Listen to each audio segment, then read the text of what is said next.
बुखारी और मुस्लिम की मुत्तफ़क़ुन अलैह हदीस है कि तमाम इंसानियत आदम अलैहिस्सलाम से लेकर क़यामत तक की तमाम इंसानियत सबसे पहले हजरत आदम के पास जाएंगे और उन्हें कहेंगे अल्लाह क्या हमारी शफाअत करें। तो कहेंगे ना ना इज़हबू इला गैरी, मेरे अलावा किसी और के पास जाओ, मेरा आज ये मुकाम नहीं कि अल्लाह के हुजूर बात कर सकूं, जाओ किसी और के पास। हजरत नूह के पास जाएंगे, यही जवाब मिलेगा। हजरत मूसा के पास जाएंगे, यही जवाब मिलेगा, इज़हबू इला गैरी, मेरे अलावा किसी और के पास जाओ।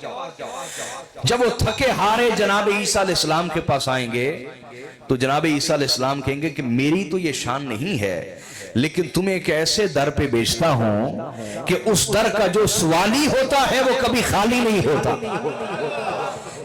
जाओ मोहम्मद मुस्तफा के दर पे चले जाओ। सही बुखारी और मुस्लिम की मुत्तफ़क़ुन अलैह रिवायत सुना रहा हूं।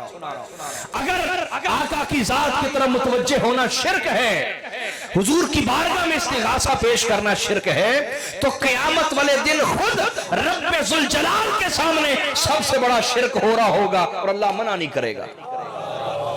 अगर ये माज़अल्लाह शिर्क है तो खुदा के सामने उस दिन हो रहा होगा, लेकिन ये हरगिज़ कोई शिर्क नहीं। हुजूर की जात से मदद मांगना बराह रास्त अल्लाह से मदद मांगना, क्योंकि हुजूर की तमाम अताएं खुदा की अता करता। ये बात आप समझे कि नहीं, बोलिए। तो आका ने फरमाया जब सारी इंसानियत इकट्ठी होकर मेरे पास आएगी तो मैं कहूंगा अना लहा अना लहा अना लहा, आ जाओ आ जाओ, आज मेरी ही शान है कि खुदा के हुजूर शफाअत कर सको। अना खतीब यौमल क़ियामा, आका ने फरमाया आज मेरी शान है कि क़यामत के दिन मैं खिताब कर सकूं।